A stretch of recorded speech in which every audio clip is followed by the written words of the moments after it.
48 அணிகள், 104 போட்டிகள். அமெரிக்காவில் இறுதிப் போட்டி. வெற்றியை சுவீகரித்தது ஸ்பெயின் நாடு.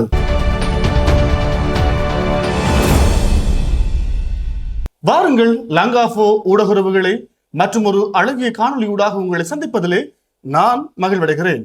2026ஆம் ஆண்டு கால்பந்து உலகக்கிண்ண போட்டிகள் மிக சிறப்பான முறையிலே நேற்று நாள் நிறைவேற்றிருக்கிறது.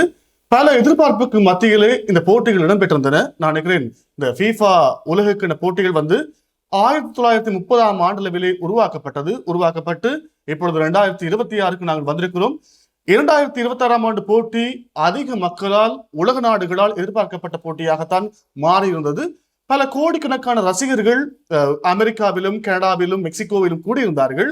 இந்த போட்டிகள் ஒவ்வொன்றுமே பல சுவாரஸ்யத்தையும் சோகத்தையும் ஏற்படுத்திய நிகழ்வாகத்தான் மாறி இருக்கிறது.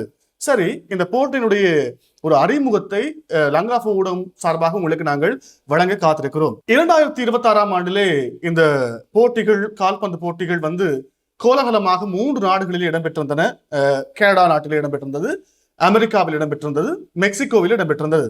மெக்சிகோவில் வன்முறைகளும் கலவரங்களும் இடம்பெற்றிருந்த போதிலும் கூட மெக்சிகோவில் 3 போட்டிகள் இடம்பெற்றிருந்தன. நாங்கள் இதிலே பார்க்கிற பொழுது அமெரிக்காவிலே முக்கியமான நகரங்களை மையப்படுத்தி 11 போட்டிகள் நடைபெற்றிருந்த அதே வேளையிலே கனடாவை மையப்படுத்தி 2 போட்டிகள் இடம்பெற்றிருந்தன. அத்தோடு இந்த போட்டிகளை வலுவாக பார்க்கிற பொழுது மிக முக்கியமான, அதாவது FIFA உலக கிண்ணத்தை கைப்பற்றிய பல நாடுகள் இந்த கிண்ணத்தை 2026 கிண்ணத்தை கைப்பற்ற வேண்டும் என்ற ஆசையோடு போட்டியிலே களமிறங்கியிருந்தார்கள். பிரேசில், ஜெர்மனி, அதே போல இத்தாலி, அர்ஜென்டினா ஆகிய அணிகள் இதிலே ஏற்கனவே அவர்கள் இந்த போட்டியினுடைய வெற்றியாளர்களாக மாறியிருந்தவர்கள். இம்முறையும் இந்த உலக கிண்ணத்தை கைப்பற்றும் நோக்கோடு அவர்கள் களம் கண்டிருந்தார்கள்.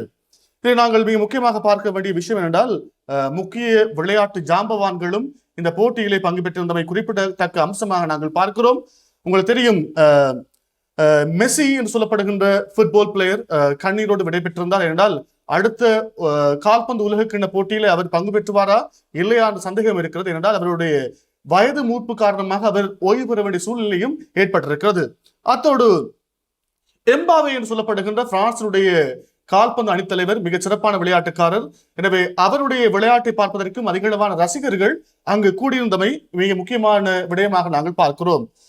லமின் ஜமால் என்று அழைக்கப்படுகின்ற ஒரு போட்டியாளர், அவரும் இந்த ஃபுட்பாலிலே அதிகமாக பேசப்பட்ட ஒரு நபர்.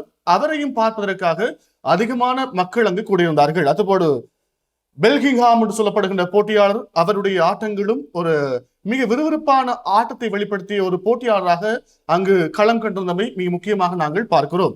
சரி, நியூயார்க்கிலே இறுதிப் போட்டிகள் இடம்பெற்றிருந்தன. இந்த இறுதிப் போட்டி சார்ந்த தகவல்களை உங்களுக்கு நாங்கள் வழங்குவதற்காக தயாராக இருக்கிறோம். இறுதிப் போட்டி எப்படி இறுதிப் போட்டி இடம்பெற்றிருந்தால் மைதானம் முழுவதுமாக ரசிகர்கள் கூடியிருந்தார்கள். இந்த இறுதிப் போட்டி அமெரிக்காவினுடைய நியூயார்க்கினுடைய நியூ ஜெர்சி மைதானத்திலே இடம்பெற்றிருந்தது. அந்த போட்டியை கண்டுகளிப்பதற்காக 66.6 லட்சத்துக்கும் அதிகமான மக்கள் ஒன்று கூடியிருந்தார்கள். பாதுகாப்பு மிக பலப்படுத்தப்பட்டனவாக காணப்பட்டிருந்தன. எனவே பலத்த பாதுகாப்புக்கு மத்தியிலே இந்த போட்டிகள் இடம்பெற்றிருந்தமை குறிப்பிடத்தக்க அம்சமாக நாங்கள் பார்க்கின்றோம். இறுதிப் போட்டியிலே மிக முக்கியமான 2 நாடுகள் பங்கு பெற்றிருந்தார்கள். ஸ்பெயின் மற்றும் அர்ஜென்டினா ஆகிய நாடுகள் பங்கு பெற்றிருந்தார்கள். இந்த 2 நாடுகளிலும் ரசிகர்கள் கூடியிருந்தார்கள். எந்த நாடு கைப்பற்ற போகிறார்கள் இந்த உலக கிண்ணத்தை என்ற கேள்விக்குறியோடு 2 நாடுகளும் களங்கண்டிருந்தார்கள். ஆனால் ஸ்பெயின் இதிலே வரலாற்று சாதனை படைத்திருந்தார்கள். 2வது தடவையாகவும் உலக கிண்ண கால்பந்து தொடரினுடைய வெற்றியாளர்களாக மாறியிருக்கின்றார்கள் 2026ஆம் ஆண்டு.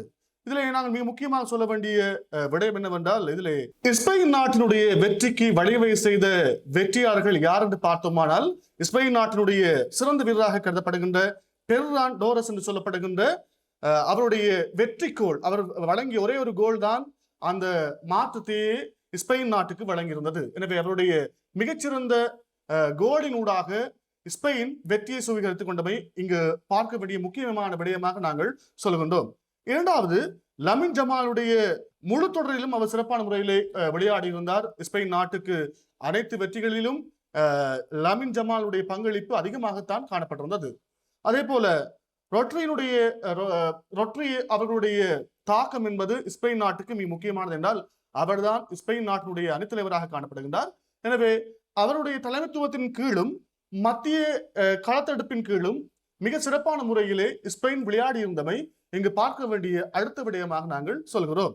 சரி, எமிலியானோ மார்டினஸ் அர்ஜென்டினாவுடைய கோல் கீப்பர், அவருடைய பெயர்தான் அதிக அளவிலே ஆரம்பத்தில் பேசப்பட்டது, இப்பொழுது வரைக்கும் பேசப்பட்டு கொண்டுதான் இருக்கிறது. எனவே அவருடைய கோல் பாதுகாப்பு, அதாவது பந்தை பாதுகாக்கின்ற அந்த நடைமுறை என்பது அனைவராலும் கவரப்பட்ட ஒரு விடயமாகத்தான் நாங்கள் பார்க்கிறோம். எனவே இவர்களுடைய குழு முயற்சியின் அடிப்படையிலே ஸ்பெயின் நாடு இரண்டாவது தடவையாகவும் முடிசூடி கொண்டிருக்கின்றது. சரி, இந்த FIFA உலகக்கிண்ண கால்பந்து போட்டியிலே முதலாவது பரிசு எவ்வளவு, இரண்டாவது பரிசு எவ்வளவு, மூன்றாவது பரிசு எவ்வளவு, இந்த பணத்தொகையை உங்களுக்கு நாங்கள் தெளிவூட்ட காத்திருக்கின்றோம். சாம்பியன்ஷிப்பிலே வெற்றி பெற்றிருந்த ஸ்பெயின் நாட்டுக்கு 51 மில்லியன் அமெரிக்க டாலர் வழங்கப்பட்டிருக்கிறது. இலங்கை நாட்டினுடைய பெறுமதியாக அதை பார்த்த பொழுது 15 பில்லியன் ரூபாவாக அது காணப்படுகின்றது. 15 பில்லியன் ரூபாய்.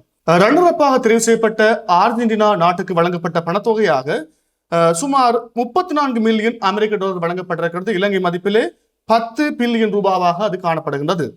மூன்றாம் இடம் பெற்ற இங்கிலாந்து நாட்டுக்கு வழங்கப்பட்டிருந்த பணத்தொகை 28 மில்லியன் அமெரிக்க டாலர் வழங்கப்பட்டிருக்கிறது. இலங்கை ரூபாவிலே நாங்கள் அதை பார்க்க போனால் ஒரு தொகை பணம் அதிலே சேர்கிறது.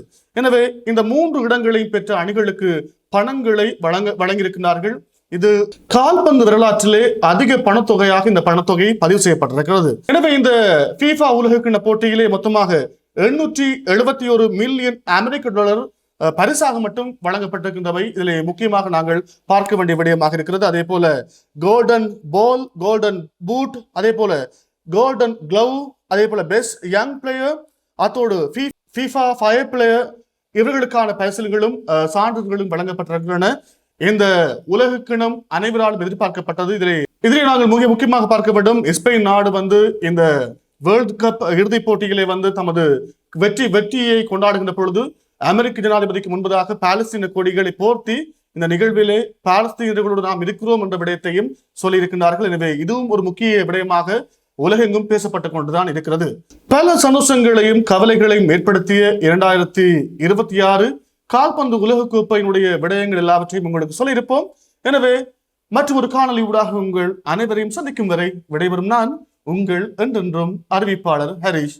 நன்றி உறவுகளே. இது போன்ற மேலும் பல முக்கிய சுவாரஸ்யமான செய்திகளை அறிந்து கொள்ள லங்காஃபோ யூடியூப் சேனலை சப்ஸ்கிரைப் பண்ணுங்கள்.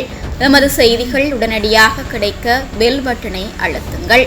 அத்தோடு எமது செய்திகளை மற்றவர்களும் பார்வையிட ஷேர் செய்யுங்கள். நன்றி.